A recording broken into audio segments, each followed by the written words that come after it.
दिन भर की कुछ और बड़ी खबरें। प्रधानमंत्री नरेंद्र मोदी ने आज नए संसद भवन की छत पर 6.5 मीटर ऊंचा और 9,500 किलो वजन वाले राष्ट्रीय प्रतीक का अनावरण किया। यह अशोक स्तंभ कांसे का बना हुआ है और ये दूर से ही दिखाई देगा। इसे संसद भवन की नई इमारत की छत के बीचों बीच लगाया गया है। सपोर्ट के लिए स्टील का एक 6,500 किलो का स्ट्रक्चर भी तैयार किया गया है। अशोक स्तंभ को कुल 150 हिस्सों में तैयार किया गया था। इन्हें छत पर ले जाने के बाद असेंबल किया गया।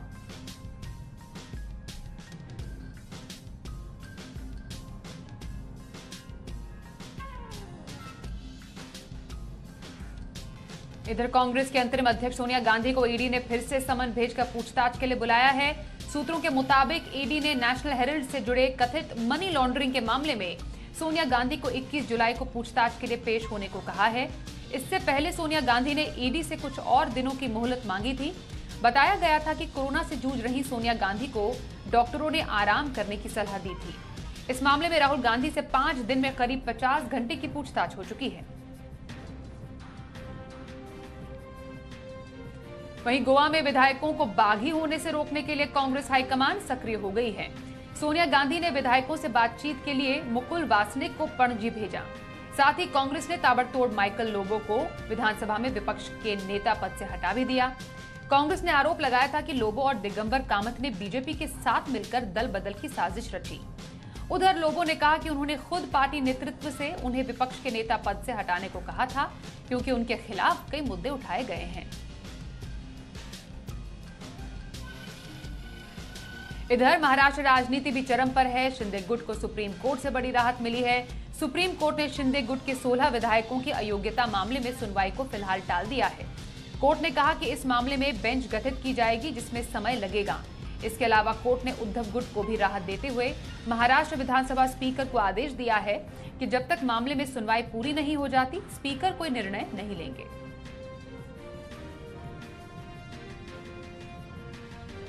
महाराष्ट्र में शिवसेना के 18 लोकसभा सदस्यों में से 13 ने राष्ट्रपति चुनाव में एनडीए की उम्मीदवार द्रौपदी मुर्मू का समर्थन करने का सुझाव दिया है।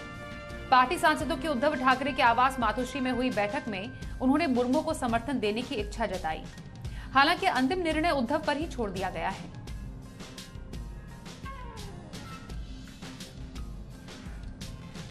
इधर मद्रास में भी सियासत चरम पर है। मद्रास हाई कोर्ट से हरी झंडी मिलने के बाद आज एआईएडीएमके की आम परिषद की बैठक हुई। इसमें पलानीस्वामी को पार्टी का अंतरिम महासचिव चुना गया। पनीरसेल्वम ने बैठक को रोकने के लिए हाईकोर्ट में याचिका दाखिल की थी, जो खारिज हो गई। इसके बाद जयललिता की पार्टी एआईएडीएमके पर कब्जे की लड़ाई सड़क पर आ गई। पलानीस्वामी और पनीरसेल्वम गुट के कार्यकर्ता आमने सामने आ गए और पार्टी दफ्तर के बाहर एक दूसरे पर पत्थरबाजी करते दिखे। बताया जा रहा है कि कुछ लोगों को गंभीर चोटें भी आई हैं। पार्टी दफ्तर के बाहर सुरक्षा बढ़ा दी गई है।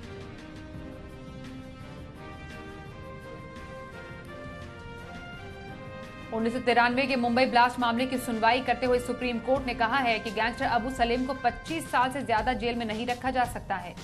कोर्ट ने कहा कि अबू सलेम को 2030 तक रिहा करना होगा। कोर्ट ने पुर्तगाल का जिक्र करते हुए कहा कि 25 साल की अवधि पूरी करने पर अबू सलेम की रिहाई होगी। आपको बता दें, 10 नवंबर 2030 को सलेम की 25 साल की सजा समाप्त होगी।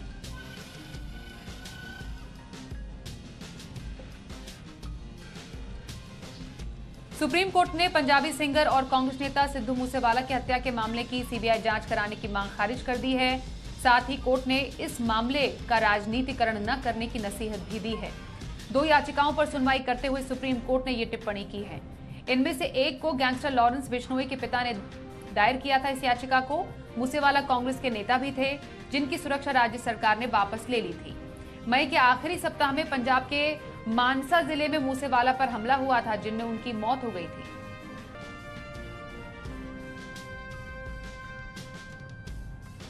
जम्मू कश्मीर के अवंतीपोरा में हुई मुठभेड़ में 2 आतंकी मारे गए हैं। मारे गए आतंकियों में से एक जैश ए मोहम्मद का आतंकवादी कैसर कोका है। इसके पास से यूएस मेड एक राइफल, एक पिस्तौल और गोला बारूद बरामद किए गए हैं। आतंकी कैसर कोका 2018 में इस इलाके में एक्टिव था। सुरक्षा बलों को सुबह इलाके में कुछ आतंकियों के छिपे होने की खबर मिली थी। इसके बाद सुरक्षा बलों और जम्मू कश्मीर पुलिस ने इलाके में घेराबंदी कर ऑपरेशन शुरू कर दिया। सुरक्षा बलों ने आतंकियों को सरेंडर करने को कहा, लेकिन उनकी तरफ से फायरिंग शुरू कर दी। जवाब में टीम ने भी गोलीबारी शुरू की और 2 आतंकियों को ढेर कर दिया।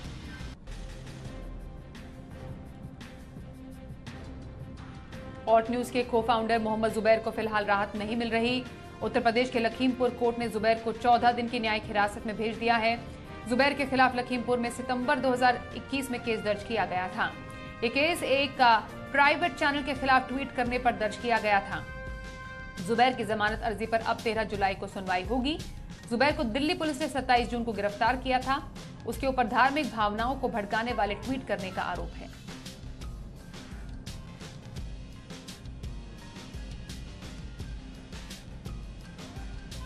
इंडिया 360 डिग्री की शुरुआत करते हैं देश में मौसम की मार से।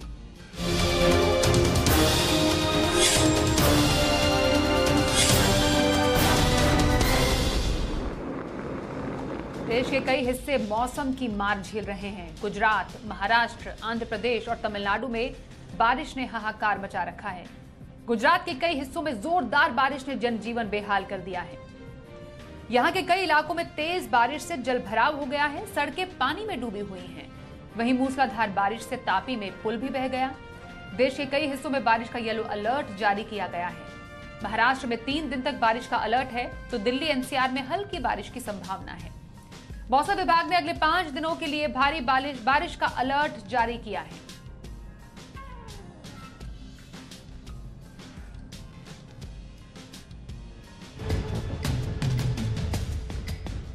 भारी बारिश से हाहाकार, कई राज्यों में शहर बने तालाब।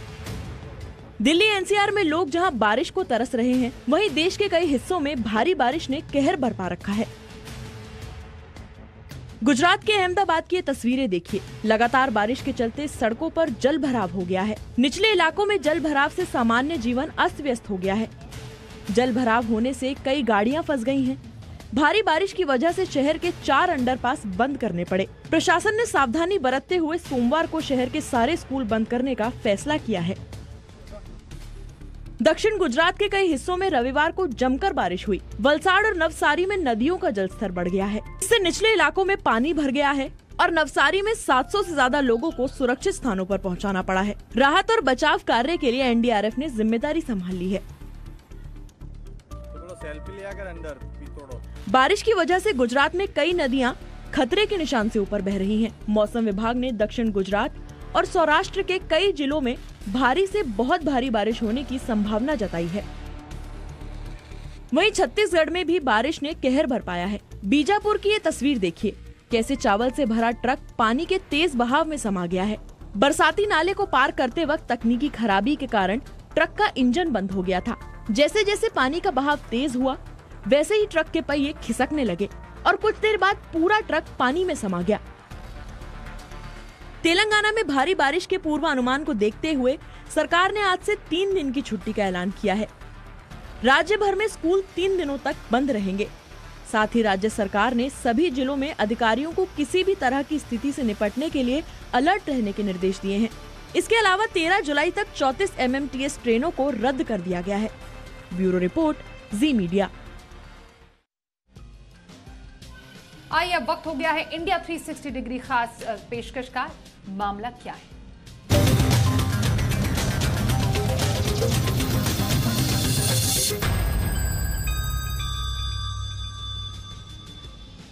भारी बारिश की वजह से शिमला में यूको बैंक का एक ब्रांच भवन भी ढह गया।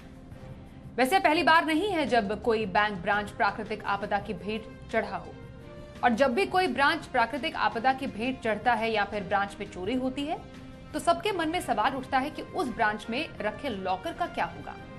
क्या बैंक लॉकर में रखे सामान की भरपाई करेगा या नहीं? मामला क्या है में आज हम आपको बता रहे हैं। बैंक ब्रांच को नुकसान होने पर क्या आपके लॉकर की भरपाई होती है या नहीं?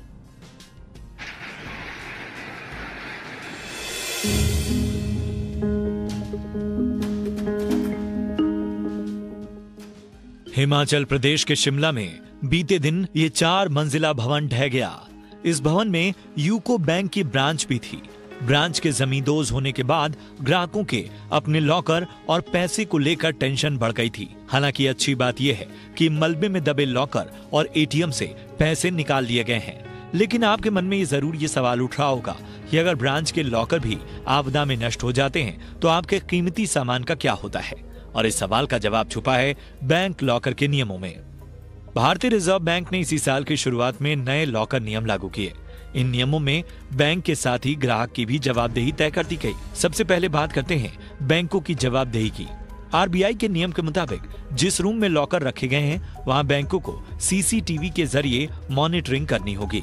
बैंकों को सीसीटीवी फुटेज को 180 दिनों के लिए स्टोर करना होगा। वहीं अगर किसी लॉकर को लेकर जांच हो रही है तो उस मामले में जांच होने तक सीसीटीवी फुटेज स्टोर करके रखना होगा। यही नहीं, लॉकर खोले जाने पर बैंक कस्टमर को एसएमएस और ईमेल नोटिफिकेशन भेजा जाएगा। आरबीआई के सख्त निर्देश हैं कि बैंकों को लॉकर्स की सुरक्षा के लिए पुख्ता इंतजाम करने होंगे। लेकिन अगर सारे इंतजामों के बावजूद बैंक लॉकर से सामान गायब होता है तो उसमें बैंक की जिम्मेदारी तय की गई है। नियमों के मुताबिक अगर लॉकर में रखे सामान को आग, चोरी, लूट, डकैती से कोई नुकसान पहुंचता है तो बैंक को मुआवजा देना होगा। बैंक को लॉकर से सालाना किराए के 100 गुना तक मुआवजा देना होगा। वहीं अगर लॉकर को बाढ़, भूकंप, प्राकृतिक आपदा से नुकसान पहुंचता है या फिर किसी भी एक्ट ऑफ गॉड की वजह से नुकसान होता है तो इसमें बैंक की कोई जिम्मेदारी नहीं बनेगी। यानी कि ऐसी स्थिति में लॉकर को हुए नुकसान के लिए बैंक किसी भी तरह का मुआवजा नहीं देगा। अगर लॉकर में रखे सामान को कोई नुकसान ग्राहक की गलती या लापरवाही की वजह से होता है तो इसमें भी बैंक की कोई जिम्मेदारी नहीं बनेगी। अगर आपने भी बैंक में लॉकर किराए पर लिया है तो कुछ बातों का ध्यान हमेशा रखें। लॉकर में रखी वस्तुओं की लिस्ट जरूर बनाएं। जब भी कोई वस्तु आप लॉकर में रखें या निकालें तो इसकी जानकारी लिस्ट में जरूर अपडेट करें। ग्राहकों को अपने लॉकर की फीस का भुगतान समय पर करते रहना चाहिए। अगर ग्राहक 3 वर्ष तक लॉकर फीस नहीं भरता है तो बैंक आपके लॉकर को तोड़ सकता है। अपने बैंक लॉकर समय समय पर चेक करते रहें। अगर आपने कई वर्षों से अपना लॉकर नहीं खोला है तो बैंक अग्रीमेंट के तहत लॉकर तोड़ भी सकता है। लॉकर मालिकों को अपने पास बैंक एग्रीमेंट की कॉपी जरूर रखनी चाहिए। साथ ही लॉकर लेते समय अग्रीमेंट को ठीक से जरूर पढ़ें। आरबीआई के ये नए नियम 1 जनवरी 2022 से लागू हो गए हैं। हालांकि जिन ग्राहकों का पहले से लॉकर है उनके लिए ये नियम अग्रीमेंट रिन्यू होने पर लागू होंगे। ब्यूरो रिपोर्ट, जी मीडिया। और आइए अब कवर स्टोरी में बात करते हैं श्रीलंका के आर्थिक संकट।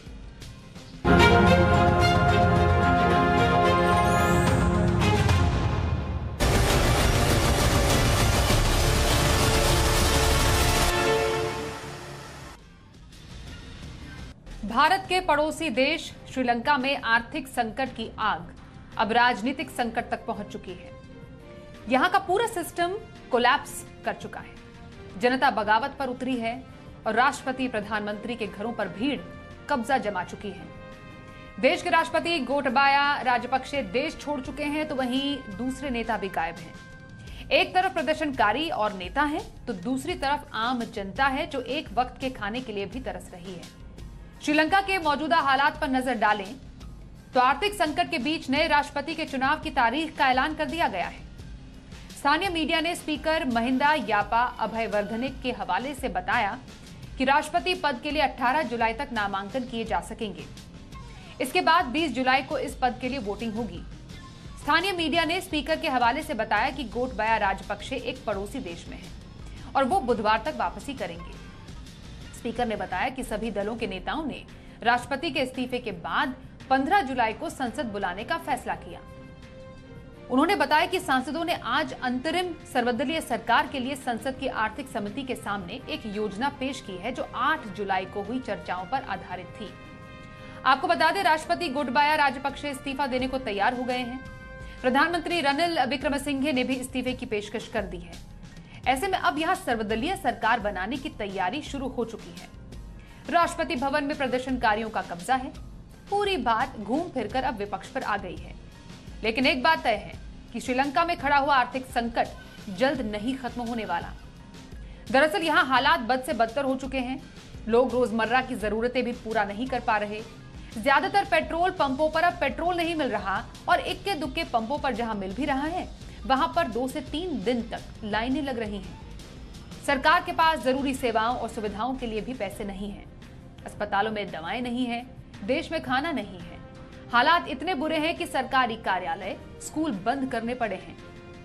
ऐसे वक्त में चाहे सरकार जिसकी भी बने, श्रीलंका की आर्थिक स्थिति में तुरंत कोई बदलाव दिखना संभव नहीं है। नई सरकार बनने पर प्रदर्शन कम होने के आसार हैं और ऐसे में IMF समेत अन्य वित्तीय संस्थानों से वित्तीय सहायता जुटाई जा सकती है। और इस पर चर्चा करने के लिए हमारे साथ जुड़ चुके हैं फॉरेन एक्सपर्ट कमर आगा। आगा जी, बहुत स्वागत करते हैं आपका इंडिया 360 डिग्री की इस बेहद ही खास चर्चा में। श्रीलंका की इस आर्थिक संकट जो बढ़कर अब राजनीतिक संकट में तब्दील हो गया है, आपके अनुभव से ये जो श्रीलंका का संकट अभी हम देख पा रहे हैं वो कितना गंभीर है? क्योंकि अभी राष्ट्रपति हो या प्रधानमंत्री है, दोनों इस्तीफे को तैयार तो हैं। अब नए राष्ट्रपति के चुनाव का ऐलान भी हो चुका है, लेकिन क्या वाकई आसान है ये सब रास्ता? नहीं स्वाति जी, जैसा आपने बताया, कंसेंसस पहले बन जाए सारी पॉलिटिकल पार्टीज में नाम को लेके, फिर उसके बाद इलेक्शन के बाद तय होगा कि कौन सा होगा। ये एक प्रक्रिया है, बन भी जाएगा। धीरे धीरे उम्मीद है कि कोई ना कोई प्रेसिडेंट बन ही जाएगा। समस्या का समाधान वहाँ पे नहीं निकल पा रहा। प्रेसिडेंट जो बनेगा वो भी तो, या प्राइम मिनिस्टर जिसका भी अपॉइंटमेंट होगा, वो जो इस वक्त वहाँ पे जो ख़ास उनकी प्रॉब्लम्स हैं, जो समस्याएं हैं, उनका कैसे समाधान होगा। जो जनता चाहती है कि जल्द से जल्द हो। पहली डिमांड तो जनता की ये है कि ये जो सरकार है ये जितनी जल्दी हो सके मुल्क छोड़े, वो रिज़ाइन करे, यहाँ से निकले। दूसरी ये कि फिर उसके अलावा ये है कि उनको जो फंड्स की ज़रूरत है वो केवल उनको कम से कम $6 बिलियन इमीडिएट चाहिए अगले 6 महीने 8 महीने के अंदर। धीरे धीरे ये रकम जो है, ये पैसा केवल IMF से ही मिल सकता है और मैं नहीं समझता कोई भी देश इस स्थिति में है कि उसको दे पाएगा।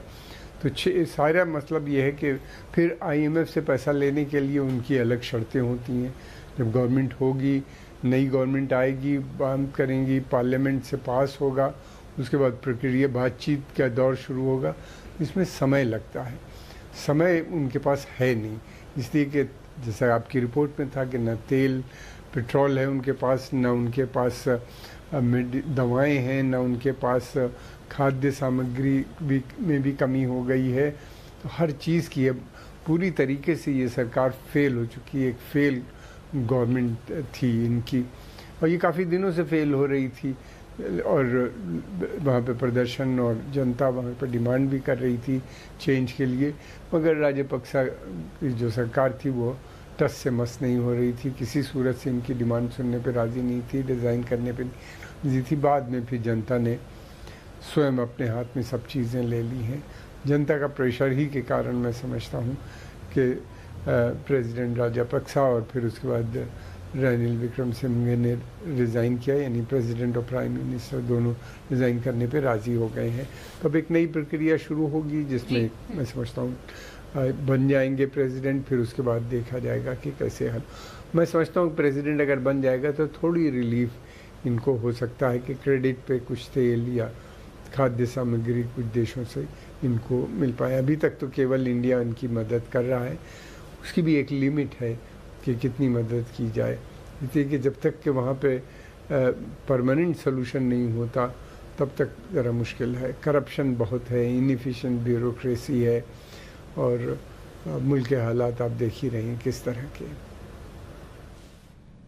बिल्कुल बिल्कुल आगा जी, आपने काफ़ी बातें अपने शुरुआती कमेंट में कही है कि इकलौता जो रास्ता है वो IMF से फंडिंग लेने का है, लेकिन वहां पर स्थिति ऐसी है कि नई सरकार के लिए भी शायद बहुत ज़्यादा मुश्किल होगी। चैलेंजेस काफ़ी ज़्यादा है क्योंकि जिस तरीके के हालात आगा जी इस वक्त हो रखे हैं श्रीलंका में, ऐसी स्थिति से निकलने के लिए किसी एक देश को किस तरीके के स्टेप्स अपनाने चाहिए? एक फंडिंग की तो बात हो गई, पर लोगों में ट्रस्ट बिल्डअप करना, जिस तरीके की स्थिति से लोग इस वक्त वहां पर गुजर रहे हैं। अब नई सरकार जब आती है, नए राष्ट्रपति या नए प्रधानमंत्री का चुनाव होता है, क्या लोगों में वो उस हिसाब से वो कॉन्फिडेंस बिल्डअप कर पाएंगे कि नहीं कर पाएंगे? क्योंकि जिस तरीके की रोष की तस्वीरें अभी हम देख पा रहे हैं, उससे लोगों में कॉन्फिडेंस बिल्डअप करना बहुत जरूरी है। और क्या इस तरीके के हालात क्या फिर से न हो, उसके लिए क्या कुछ कदम उठाए जा सकते हैं? देखिए, आपने बहुत सही कहा। एक तो सबसे बड़ी समस्या वहाँ पे कोई इस समय क्रिस्मेटिक लीडर नहीं है, कोई बड़ा लीडर नहीं है कि जो समस्याओं का समाधान पा सके। दूसरी बात यह है कि कब तक लोग बग़ैर खाद्य सामग्री के या बग़ैर मेडिसिन और इन सब चीज़ों के रहेंगे, बग़ैर पैसे के जिसे कहना चाहिए रहेंगे। तो इस वजह से मैं समझता हूँ कि ये एक बहुत बड़ी समस्या है उनके सामने। और होता ये है कि डर इस बात का भी लगा रहता है कि कहीं ऐसा ना हो कि अराजकता फैल जाए। अगर अराजकता फैलती है तो फिर उस सिचुएशन में आर्मी का भी ख़तरा बना रहता है कि कहीं आर्मी न को टेक ओवर करना पड़े। देखना ये है कि आर्मी किस तरह टेक ओवर करती है, क्या सिविलियन गवर्नमेंट के अंदर रह के, या वो ऐसा चाहेगी कि जैसे म्यांमार वगैरह में हुआ या सूडान में या बहुत से देशों के अंदर हम देख रहे हैं कि जहाँ अनरेस्ट बढ़ा वहाँ सेना अपना सत्ता में। दूसरी बात ये कि एक और फैक्टर है बहुत बड़ा, चाइना का, क्योंकि वहाँ पे इन्वेस्टमेंट है और चाइना की पूरी कोशिश ये है कि जो भी गवर्नमेंट हो वो प्रो चाइनीज़ रहे। तो इस वजह से चाइना की दूसरी हमेशा से हर मुल्कों के अंदर जहाँ जहाँ उसके इन्वेस्टमेंट होते हैं वहाँ उसकी कोशिश यही होती है कि जो अथॉरिटेरियन सेटअप है उस मुल्क में वो बन जाए या वो बना रहे उन्हीं के साथ, ताकि उसको डील करने में आसानी होती है।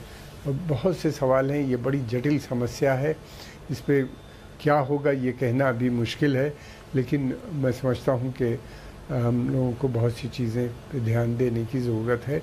चाइना की पूरी कोशिश होगी कि कहीं ऐसा, अगर डेमोक्रेटिक गवर्नमेंट जो भी आएगी वो चाइना से रिश्ते उसके अच्छे नहीं होंगे, वो चाहेगी कि भारत के साथ अपने रिश्ते अच्छे बनाए, जो उसको मंजूर नहीं है। तो इसलिए चाइना की पूरी कोशिश यही होगी कि वहाँ पे सैन्य हस्तक्षेप हो जाए। देखना ये कि अभी तक तो सेना का रूप बहुत अच्छा है, सेना ने जिस तरीके से हैंडल किया है हालात को अलग रह के, वो बहुत सराहनीय है। और लगता है कि आने वाले समय में भी वो जो भी इलेक्टेड गवर्नमेंट होगी उसकी मदद करती हुई नज़र आती है। इसलिए श्रीलंका के अंदर काफ़ी डेमोक्रेसी डीप हो चुकी है और स्ट्रगल भी जो लोगों ने अपनाई, जो लोग प्रेसिडेंट हाउस भी गए तो उन्हीं ने लूट मार नहीं की, उन्हीं ने वहाँ पे प्लंडरिंग बर्बादी नहीं की या प्रेसिडेंट हाउस में आग लगाने की कोशिश नहीं की, बल्कि बहुत मैं समझता हूँ कि जो पैसे भी मिले तो वो भी उन लोगों ने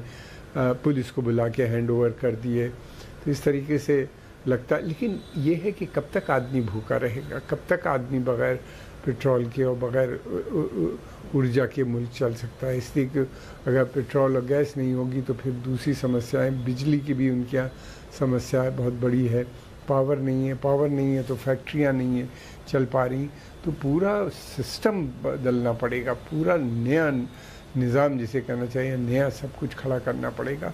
उसके लिए कोई एक अच्छे लीडर की ज़रूरत है। अब देखना ये है कि क्या कोई अच्छा लीडर निकल के आता है या जो करप्शन को भी कम करे। और फिर उसके साथ पद का चुनाव जल्दी ही होगा, हो सकता है कोई नया लीडर यहाँ पर चुनकर आए, जैसा आप बता रहे हैं कि हो सकता है कि नया लीडर आने की बाद स्थिति में थोड़ा बहुत बेहतरी नजर आए। लेकिन हाँ, जो ये पूरा पाथ टू रिकवरी है इतना आसान नहीं है। लेकिन जिस तरह से आगा जी ये पूरा विवाद शुरू हुआ, जिस तरह कर्ज की गर्त में श्रीलंका पूरी तरह फंसा हुआ है, जिस तरह हालात बिगड़ गए हैं, ये जानना समझना जरूरी है। श्रीलंका से सबक लेते हुए हम क्या सीख सकते हैं? मतलब श्रीलंका जिस हालत में आज पहुंचा है, एक समय पे श्रीलंका टूरिस्ट हब माना जाता था और श्रीलंका अपने आप में एक बहुत ही समृद्ध एक कंट्री था, लेकिन अब ऐसे मुहाने पर खड़ा है, ऐसी स्थिति में खड़ा है जिसमें वो आर्थिक हालात उसके बद से बदतर होते जा रहे हैं और राजनीतिक संकट से घिर गया है। क्या सबक ले सकते हैं? देखिए, कई चीज़ें हैं श्रीलंका के साथ एक साथ हो गई। एक तो पैंडेमिक हो गया, कोरोना काल, कोरोना के चलते हुए इकनॉमी बिल्कुल उनकी बहुत ख़राब हो गई थी और ज़्यादा ख़राब हो गई, बल्कि क्योंकि उनके यहाँ पर्यटन बहुत बड़ा मेजर सोर्स ऑफ रेवेन्यू था, पैसा जनरेट करता था। और फिर उसके अलावा जो लोग उनके अरब देशों में काम कर रहे थे या बाहर जो वहाँ से रिमिटेंसेज आते थे, उनको कोरोना की वजह से वहाँ से वापस आना पड़ गया। बड़ी तादाद में। फिर उसके बाद हुआ ये कि जो गलत पॉलिसीज़ गवर्नमेंट ने अडॉप्ट कर ली, जिस तरह से उन्हीं ने एग्रीकल्चर पॉलिसी या और भी दूसरी चीज़ें थीं, करप्शन लगातार बढ़ता चला गया। गवर्नमेंट को कोई सेंस नहीं था, उनके पास कोई प्लान नहीं था, ए प्लान, बी प्लान, सी प्लान अगर आता है तो कैसे करें।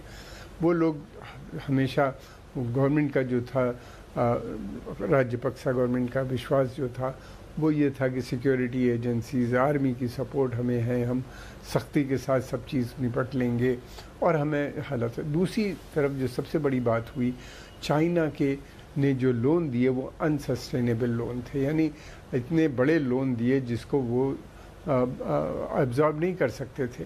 इसी के लोन से एक तो जो लोन उनको मिले, उसका जो प्रोजेक्ट उनको मिला जिन लोन के लिए, वो प्रोजेक्ट जितने थे वो चाइना के हित में ज़्यादा थे, न कि मुल्क।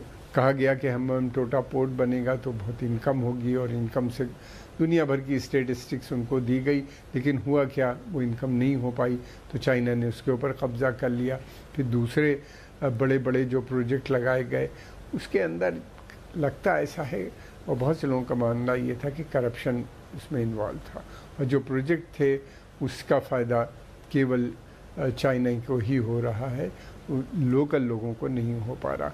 उनकी हालत ये हो गई कि ऋण तक देने के उनके पास पैसे नहीं बचे और लगातार ऋण उनका जो लोन था वो बढ़ता चला गया और हालत ये हो गई 51 बिलियन डॉलर का उनके ऊपर इस समय कर्जा है, पूरे अलग अलग देशों से, अलग अलग चीज़ों से, जिसको उनको आगे आने वाले समय में पूरा करना पड़ेगा। तो एक बड़ी समस्या उनके सामने ये भी है कि किस तरीके से लोन जो आए वो कर्ज़े में ना जाए बल्कि डेवलपमेंट में जाए, और जो स्थिति वहाँ पे बिगड़ी है उसको बनाने में सही हो। तो ये बड़ी समस्या है। दूसरी बात ये, मैं समझता हूँ सभी देशों को ये बात मान लेना चाहिए कि ये इस तरह के जो बड़े डेवलपमेंट प्रोजेक्ट्स लाते हैं, चाइना देता है, ये एक ट्रैप है उसका, ये डेड ट्रैप में वो फंस जाते हैं। श्रीलंका अकेला नहीं है, बल्कि बहुत से देश ऐसे हैं, अफ्रीका में ऐसा बहुत से देशों के साथ हुआ कि वो बिल्कुल डेड ट्रैप में इस वक्त फंसे हुए हैं। चाइना के माले के भी अंदर कुछ इसी तरह की स्थिति बन रही थी, लेकिन यह है कि वहाँ पे इलेक्शन में गवर्नमेंट हार गई, प्रो चाइनीज़। अब जो गवर्नमेंट आई है वो भारत की तरफ देखती है, तो हालात कुछ धीरे धीरे बदल रहे हैं। और इसके अलावा और दूसरे देशों में भी हम देख रहे हैं, पाकिस्तान में भी उनके साथ यही है, जितने प्रोजेक्ट लगे हैं वो वाइबल नहीं है। बिजली जो वहाँ पे बन रही है उसकी कॉस्ट इतनी ज़्यादा आ रही है कि वो दे नहीं पा रहे हैं, और बिजली भी वो चाइना अपने मुल्क वहाँ से लेके जा रहा है। और फिर उसके बाद जो रोड वो बना रहे हैं, बेल्ट एंड रोड, यानी जो मेन रोड है बॉर्डर तक जो जाएगी, वो रोड जो है चाइना से जो कनेक्ट करती है, उसका भी फ़ायदा चाइनीज़ को ज़्यादा नज़र आता है, न कि लोकल पाकिस्तानियों को। पाकिस्तानी क्या करेगा उसका। तो इस तरह से जो एक डेड ट्रैप में मुल्क फंस जाते हैं और फिर उसके बाद वो बदलते चले। तो लोगों को ध्यान देना चाहिए कि ये इस तरह के कर्ज में फंसा श्रीलंका, क्या इस्तीफे से बनेगी बात? और एक एक दिन अब श्रीलंका के लिए बहुत ही ज्यादा नाजुक होता जा रहा है, क्योंकि स्थिति वहां पर बद से बदतर होती जा रही है। इस पर समीक्षा करने के लिए और हमसे बातचीत करने के लिए कमर आगा जी बहुत धन्यवाद करेंगे इंडिया 360 डिग्री में इस चर्चा में शामिल होने के लिए। दक्षिण अफ्रीका की बात करें, यहां के जोहानिसबर्ग शहर के पास सोवेटो टाउनशिप के एक बार में शूटआउट में 14 लोगों की मौत हो गई। पुलिस ने बताया कि शनिवार रविवार की दरमियानी रात को यह वारदात हुई। गोलियों से गूंजा दक्षिण अफ्रीका का शहर, जोहान्सबर्ग के बार में शूटआउट, बार में हमलावरों की ताबड़तोड़ फायरिंग। दक्षिण अफ्रीकी शहर जोहान्सबर्ग के बार में उस वक्त अफरा तफरी मच गई जब कुछ हमलावर बार में घुस गए और ताबड़तोड़ गोलियां बरसानी शुरू कर दी। हमलावरों की फायरिंग में 15 लोगों की मौत हो गई, जबकि 10 से ज्यादा लोग घायल हुए हैं। फायरिंग की ये घटना जोहान्सबर्ग के सोवेटो टाउनशिप में हुई। जानकारी के मुताबिक शनिवार आधी रात को जब लोग सोवेटो के बार में मस्ती कर रहे थे, तभी हमलावर बार में घुसे और अंधाधुंध फायरिंग करने के बाद एक मिनी बस में सवार होकर फरार हो गए। हमलावरों की फायरिंग में 12 लोगों की मौके पर ही मौत हो गई, जबकि 3 लोगों ने अस्पताल में दम तोड़ दिया। बार में हमलावरों की फायरिंग के बाद लाशों ही लाशों का मंजर दिखने लगा और लोग अपनों को खोजते नजर आए। omnye belele phezu komnye ukuthi xa unika omnye ubuchopho bungaphandle uma unika omnye isifuba sivulekile uma unika omnye ududuliwe emqolo ngoba kaloku sikhangela imindeni yethu njengoba singena besijamba-jamba abantu ebusuku sikhangela ukuthi akunabrother yam ekhoyo na। दक्षिण Africa के बार में हुए इस shootout में मरने वालों की उम्र 19 से 35 साल के बीच बताई जा रही है। घायल लोगों को नजदीकी अस्पताल में भर्ती कराया गया है। फॉरेंसिक की टीम ने घटनास्थल पर पहुंचकर जांच की। हमलावर अभी तक पुलिस की गिरफ्त से बाहर हैं, जिनकी तलाश की जा रही है। ब्यूरो रिपोर्ट, जी मीडिया। जापान के पूर्व प्रधानमंत्री शिंजो आबे की हत्या के बाद हुए चुनाव में उनकी लिबरल डेमोक्रेटिक पार्टी ने जीत हासिल की है। सत्तारूढ़ एलडीपी के कोमेटो गठबंधन ने 76 सीटें हासिल कर बहुमत बरकरार रखा। इस चुनाव में 52% वोटर्स ने मतदान किया था, जो 2019 के मुकाबले ज्यादा है। इस जीत के बाद एलडीपी के पास 248 सदस्यों वाले अपर हाउस में 146 सीटें हो गई हैं, जबकि विपक्षी डेमोक्रेटिक पार्टी की 23 सीटों से घटकर 20 के नीचे पहुंच गई है। एलडीपी का ये 2013 के बाद सबसे अच्छा प्रदर्शन है। आपको बताएं, 3 दिन पहले चुनाव प्रचार के दौरान पूर्व पीएम शिंजो आबे की गोली मारकर हत्या कर दी गई थी।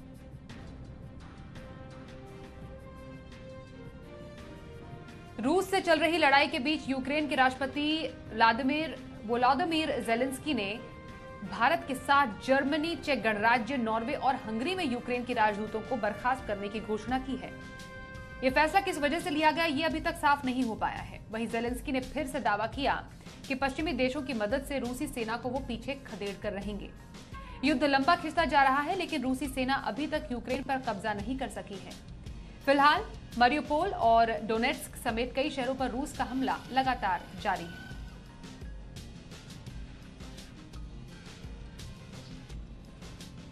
नीदरलैंड में किसानों ने सरकार के विरोध में प्रदर्शन शुरू कर दिया है। वो सड़कों पर खाद फैला रहे हैं, घास के ढेर जला रहे हैं, सुपरमार्केट में फूड सप्लाई चेन को रोक दिया है। यही नहीं, किसानों ने अपने ट्रैक्टरों से हाईवे को ब्लॉक कर दिया है। दरअसल किसान सरकार की एक नीति से नाराज हैं।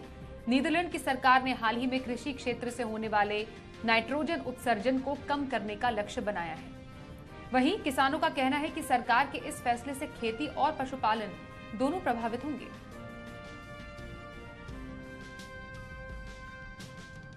ई फार्मेसी, क्लिनिकल ट्रायल और मेडिकल इक्विपमेंट को रेगुलेशन के दायरे में लाने की तैयारी पूरी हो गई है।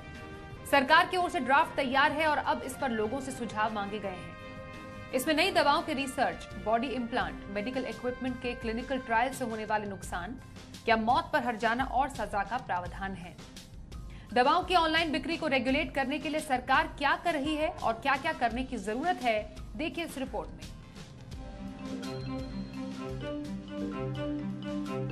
सरकार क्लिनिकल ट्रायल, मेडिकल इक्विपमेंट और ई फार्मा को लेकर नए नियम कायदे लागू करने की तैयारी में है। इसके लिए प्रस्तावित बिल तैयार है, जो दवा बनाने वाली और इस पर रिसर्च करने वाली कंपनियों की मनमानी को रोकेगा। प्रस्तावित बिल में नई दवाओं के क्लिनिकल ट्रायल के नियम को सख्त बनाया गया है। सबसे अहम बात यह है कि दवाओं के लोगों पर परीक्षण के दौरान अगर किसी को क्षति पहुंचती है या दवा का परीक्षण करने वाली कंपनी हर्जाना नहीं देती या फिर इलाज कराने में लापरवाही करती है या फिर इस क्रम में किसी की मौत हो जाती है, तो उन स्थितियों में जिम्मेदार लोगों को 1 साल तक जेल भी हो सकती है। साथ ही हर्जाने की रकम का कम से कम 2 गुना दंड भी भरना पड़ेगा। ड्राफ्ट के तहत सिरिंज, लेंस, स्टेंट, इम्प्लांट वाले ढेरों मेडिकल डिवाइसेस का मरीजों पर परीक्षण किया जाता है, लेकिन अब इन ट्रायल में कोताही करना भारी पड़ेगा। कुछ साल पहले एक दिग्गज कंपनी के हिप इम्प्लांट में खामी को लेकर भारी विवाद हुआ था, जिसके बाद सरकार को हर्जाने के लिए बाकायदा कमेटी बनानी पड़ी थी।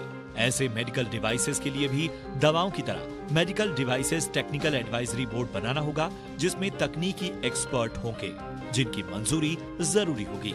साथ ही दवाओं के परीक्षण पर लागू होने वाले हर्जाने के नियम मेडिकल डिवाइसेस पर भी लागू होंगे। अभी मेडिकल डिवाइसेस को दवाओं की कैटेगरी में रखकर ही उनका रेगुलेशन किया जाता है। अलग से कैटेगरी बनाने के बाद दवाओं की तरह ही सख्त पैमाने लागू होंगे। केंद्रीय और राज्य स्तर दोनों पर ही टेस्टिंग लैब बनाने का प्रस्ताव किया गया है। देश में मेडिकल डिवाइसेस का कारोबार तेजी से बढ़ा है और सोफिस्टिकेटेड डिवाइसेस के लिए आज भी इंपोर्ट पर ही निर्भर है। आंकड़े बताते हैं कि कारोबारी साल 2020-21 में करीब $6.25 अरब का मेडिकल इक्विपमेंट इंपोर्ट किया गया। हाल के वर्षों में ऑनलाइन फार्मेसी का कारोबार बढ़ा है, जिसके बाद इसके रेगुलेशन को लेकर कानूनी विवाद भी बढ़े हैं। कई मामले हाईकोर्ट तक भी पहुंचे। नए बिल में इसको लेकर भी साफ किया गया है कि ऑनलाइन फार्मेसी के लिए कंपनियों को अलग से लाइसेंस लेना होगा। मौजूदा ड्रग्स एंड कॉस्मेटिक्स एक्ट में ऑनलाइन फार्मेसी या ई फार्मेसी शब्द का जिक्र नहीं होने से ऐसी कंपनियों के कारोबार को लेकर सवाल उठते रहे हैं। माना जा रहा है कि प्रस्तावित बिल के कानून बन जाने पर ऑनलाइन दवाओं की बिक्री और क्वालिटी को लेकर चिंताएं दूर होंगी और विवाद भी खत्म होगा। बिल में कॉस्मेटिक्स के इंपोर्ट और इसकी क्वालिटी और सुरक्षा से जुड़े नियमों को सख्त करने की बात कही गई है। साथ ही मौजूदा कई तकनीकी शब्दों की परिभाषा को व्यापक किया गया है ताकि गड़बड़ी करने पर जिम्मेदार लोगों की जवाबदेही तय की जा सके। ब्यूरो रिपोर्ट, जी मीडिया। दिल्ली और महाराष्ट्र के लोगों को बिजली का जोरदार करंट लगा है। कोयले के दाम बढ़ने के चलते दिल्ली और महाराष्ट्र में बिजली पर सरचार्ज बढ़ा दिया गया है। इसके चलते दिल्ली में बिजली 2 से 6% तक महंगी हो गई है। दिल्ली में बिजली रेगुलेटर DERC ने पावर परचेज एडजस्टमेंट कॉस्ट को बढ़ाने की मंजूरी दी है। इसी तरह महाराष्ट्र में भी बिजली महंगी हो गई है। हालांकि अभी मुंबई के लोगों को इससे अलग रखा गया है। मुंबई को छोड़ महाराष्ट्र के बाकी हिस्सों में बिजली 2 रुपए प्रति यूनिट महंगी हो गई है। अगर आप महाराष्ट्र में रहते हैं और आप 300 यूनिट से ऊपर बिजली महीने में खर्च करते हैं तो आपको 2 रुपए प्रति यूनिट ज्यादा देने होंगे।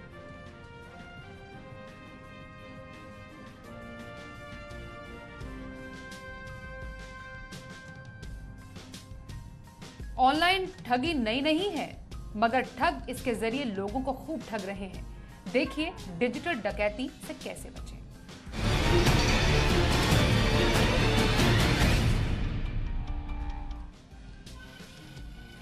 व्हाट्सएप भी हैकरों से नहीं बचा है। इसके जरिए भी लोगों के साथ ठगी हो रही है।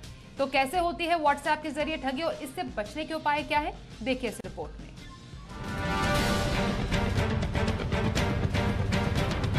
साइबर क्राइम की बढ़ती समस्या के बीच अब हैकर्स की नजर आपके व्हाट्सएप पर है। इस तरह के फ्रॉड में साइबर क्रिमिनल्स आपको आप ही के व्हाट्सएप अकाउंट से लॉग आउट करके उसका पूरा कंट्रोल अपने फोन पर ले लेते हैं और इसके बाद शुरू होता है इन हैकर्स के अपराध का खेल। उनको मिलता है तभी उनके फोन के ऊपर, साइबर क्रिमिनल्स के फोन के ऊपर व्हाट्सएप चालू हो सकता है। किसी को फॉरवर्ड करते हैं तो ये बात बन सकती है कि व्हाट्सएप दूसरा कोई चला सकता है। व्हाट्सएप हैकिंग के चक्कर में मुंबई की एक यूनिवर्सिटी की वाइस चांसलर समेत कई दिग्गज फंस चुके हैं। अब हम आपको बताते हैं कि ये हैकिंग कैसे होती है।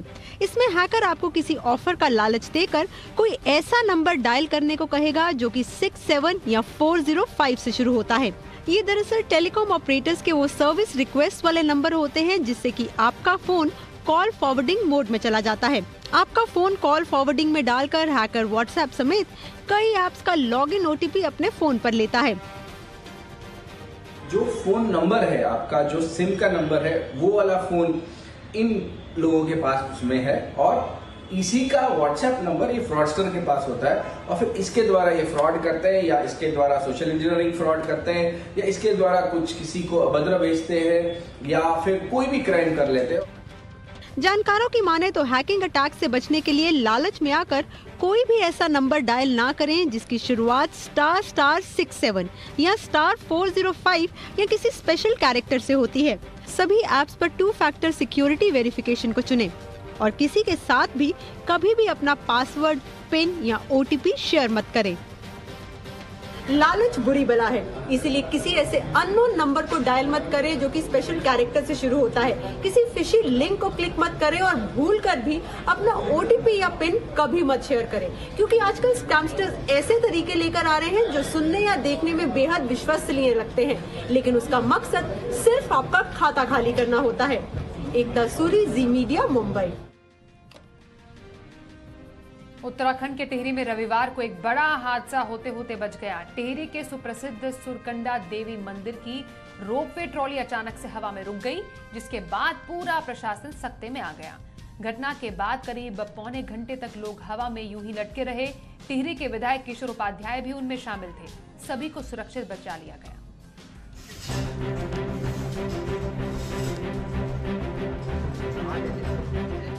उत्तराखंड की टिहरी में रविवार को एक बड़ा हादसा होते होते टल गया, जब टिहरी में सुरकंडा देवी मंदिर की रोपवे ट्रॉली अचानक से हवा में रुक गई। घटना के बाद करीब 45 मिनट लोग हवा में ही लटके रहे। इस रोपवे ट्रॉली में टिहरी के विधायक किशोर उपाध्याय भी मौजूद थे। वीडियो में किशोर उपाध्याय फोन पर किसी से घटना शेयर करते हुए दिखाई दे रहे हैं। उनके साथ के लोगों ने बताया कि रोपवे अटक जाने से करीब 60 से 70 लोग हवा में लटक गए थे। माना जा रहा है कि तकनीकी दिक्कत आने की वजह से रोपवे रास्ते में ही रुक गया। हालांकि विधायक समेत सभी लोगों को सुरक्षित निकाल लिया गया। हम अदर में हैं, हवा में हैं, ट्रॉली में हैं और थोड़ा सा ये आगे बढ़ी और फिर ये जो है फिर फंस गई है यहाँ पर। और मैं सबसे जो इस समय उसमें है, अगर सबका नेटवर्क चल रहा है, जो लोग इस समय ट्रॉली में फंसे हुए हैं, मैं उनसे निवेदन ये करना चाहता हूँ कि वो पैनिक ना हो, इसका रास्ता निकाल लिया जाएगा। दरअसल सुरकंडा पहाड़ी टिहरी के पश्चिमी हिस्से में 2750 मीटर की ऊंचाई पर है, जो कि सुरकंडा मंदिर के लिए जाना जाता है। ये मसूरी चंबा सड़क मार्ग पर पर्यटन स्थल धनौल्टी से 8 किलोमीटर की दूरी पर स्थित है। जिला मुख्यालय नई टिहरी से 41 किलोमीटर की दूरी पर है, जहां पर करीब 2.5 किलोमीटर की पैदल चढ़ाई के बाद सुरकंडा माता मंदिर तक पहुंचा जाता है, जिसे रोपवे ने चंद मिनट में समेट दिया है। बीते दिनों झारखंड के देवघर और हिमाचल प्रदेश के परवाणु में रोपवे हादसा हो चुका है। इसलिए मुमकिन है कि सुरकंडा देवी मंदिर रोपवे ट्रॉली हादसे का भी ऑडिट कराया जाए। ब्यूरो रिपोर्ट, जी मीडिया। यूपी में बाबा के बुलडोजर को सब जानते हैं, लेकिन हम आपको बाबा भोलेनाथ के लिए ऐसे बुलडोजर वाली कांवड़ की बात बताएंगे जो समाज को खास संदेश देने के लिए बनकर तैयार हो रहे हैं। मेरठ के मुस्लिम और हिंदू समुदाय के लोग बुलडोजर वाली कांवड़ मिलकर तैयार कर रहे हैं। मेरठ के ये लोग क्या संदेश देना चाहते हैं, इस खास रिपोर्ट में देखिए।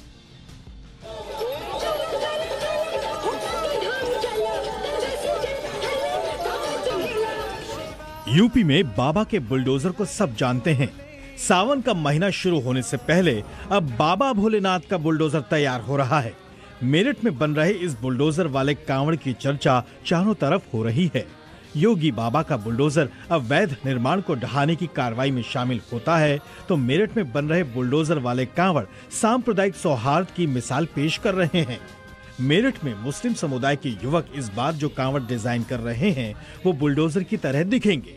ये युवक दिन रात कांवड़ियों के लिए एक से एक कांवड़ बना रहे हैं और इस बार ये बुलडोजर वाला कांवड़ तैयार कर रहे हैं। कांवड़ यात्रा के लिए हिंदू और मुस्लिम युवक मिलकर कांवड़ तैयार करने में जुटे हैं।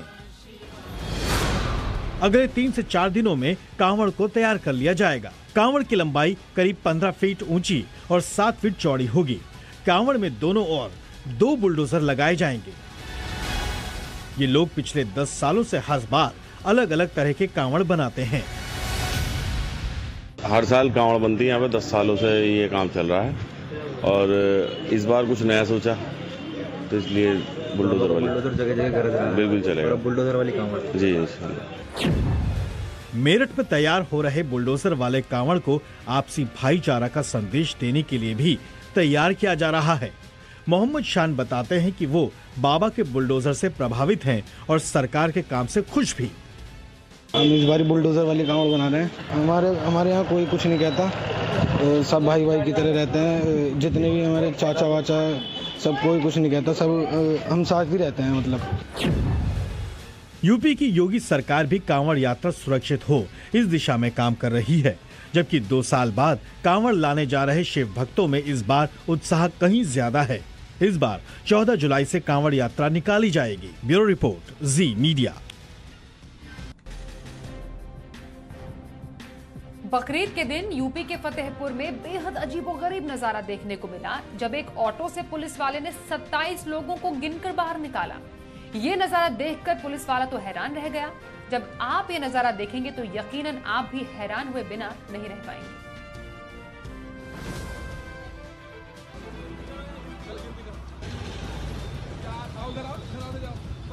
जी हाँ, ये कोई मिनी बस नहीं है।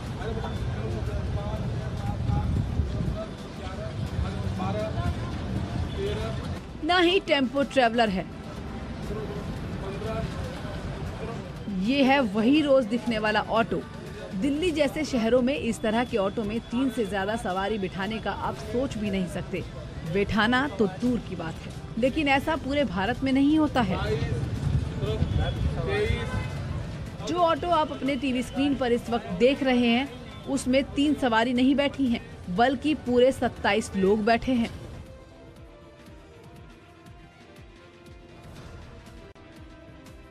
जानकारी के मुताबिक यूपी के फतेहपुर जिले के बिंदकी कोतवाली क्षेत्र में कुछ लोग एक ऑटो रिक्शा में सवार होकर निकले थे। बिंदकी क्षेत्र के ललोही चौराहे पर पुलिस ने देखा कि ऑटो का ड्राइवर बेहद तेज रफ्तार में ऑटो चला रहा था। पुलिस ने दौड़ाकर ऑटो को रोक लिया। इसके बाद पुलिस ने एक एक करके बच्चों और बड़ों को बाहर निकालना शुरू किया। पुलिस ने गिनती की तो ड्राइवर समेत 27 लोग ऑटो से निकले। पुलिस ने इस मामले में कार्रवाई करते हुए ऑटो रिक्शा को सीज कर दिया है। ब्यूरो रिपोर्ट, जी मीडिया। आज विश्व जनसंख्या दिवस है। हर साल 11 जुलाई को विश्व जनसंख्या दिवस मनाया जाता है। मौजूदा वक्त में दुनिया की आबादी काफी तेजी से बढ़ रही है और अनुमान की माने तो 2027 तक भारत चीन को पछाड़कर जनसंख्या के मामले में नंबर 1 पर आ जाएगा।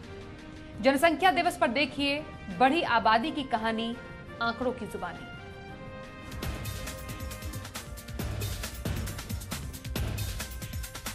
आठ अरब लोगों की दुनिया, हर किसी के लिए बेहतर भविष्य तय करने की ओर बढ़ते कदम। जहां अवसर हो, अधिकार हो, सबके पास अपनी पसंद के विकल्प हो। यह है इस बार विश्व जनसंख्या दिवस की थीम और इस थीम का उद्देश्य है कि बढ़ती जनसंख्या को समस्या नहीं, समाधान के तौर पर देखा जाए। विश्व जनसंख्या दिवस मनाने का सिलसिला 1990 से चल रहा है। दरअसल 1989 में यूनाइटेड नेशंस डेवलपमेंट प्रोग्राम ने 11 जुलाई को विश्व जनसंख्या दिवस के तौर पर मनाने का फैसला किया। 11 जुलाई 1989 को ही दुनिया की आबादी 5 अरब तक पहुंच गई। ऐसे में बढ़ती जनसंख्या से जुड़े मुद्दों और पर्यावरण विकास पर इसके असर को लेकर जागरूकता के लिए जनसंख्या दिवस की शुरुआत की गई। यूनाइटेड नेशंस पॉपुलेशन फंड के मुताबिक दुनिया की कुल आबादी फिलहाल 7 अरब 95 करोड़ है। इसमें से 65% आबादी 15 से 64 साल की उम्र के लोगों की है। 65 साल से ऊपर के लोगों की कुल 10%, तो वहीं 14 साल से कम उम्र के लोगों की 25% हिस्सेदारी है। UNFPA के मुताबिक अगले कुछ महीने में ही दुनिया की आबादी 8 अरब तक पहुंच सकती है। दुनिया की आबादी काफी तेजी से बढ़ रही है। इस तेजी का अंदाजा आप ऐसे भी लगा सकते हैं कि दुनिया की आबादी 1 अरब होने में लाखों साल लग गए, लेकिन 1 अरब से 7 अरब तक पहुंचने में करीब 200 साल ही लगे। 2011 में दुनिया की आबादी करीब 7 अरब थी, जो 2021 में बढ़कर 7.9 अरब हो गई। यूनाइटेड नेशंस की माने तो 2030 तक आबादी 8.5 अरब, 2050 तक 9.7 अरब और 2100 तक 10.9 अरब पहुंच जाएगी। वर्ल्ड पॉपुलेशन प्रोस्पेक्ट्स 2019 के मुताबिक दुनिया की कुल आबादी में 60% से ज्यादा हिस्सेदारी एशिया की है। चीन और भारत दुनिया के सबसे ज्यादा आबादी वाले देश हैं। अनुमान के मुताबिक 2027 के आसपास आबादी के मामले में भारत चीन को पीछे छोड़ देगा। इस वक्त चीन की आबादी करीब 1 अरब 44 करोड़ है, तो वहीं भारत की आबादी 1 अरब 40 करोड़ के आसपास है। यूनाइटेड नेशंस का कहना है कि इस तरह के इजाफे के पीछे प्रजनन दर में बदलाव, शहरीकरण और माइग्रेशन जैसे फैक्टर हैं। पिछले कुछ दशकों में प्रजनन दर और लोगों के जीवन प्रत्याशा में भारी बदलाव देखने को मिला है। ब्यूरो रिपोर्ट, जी मीडिया।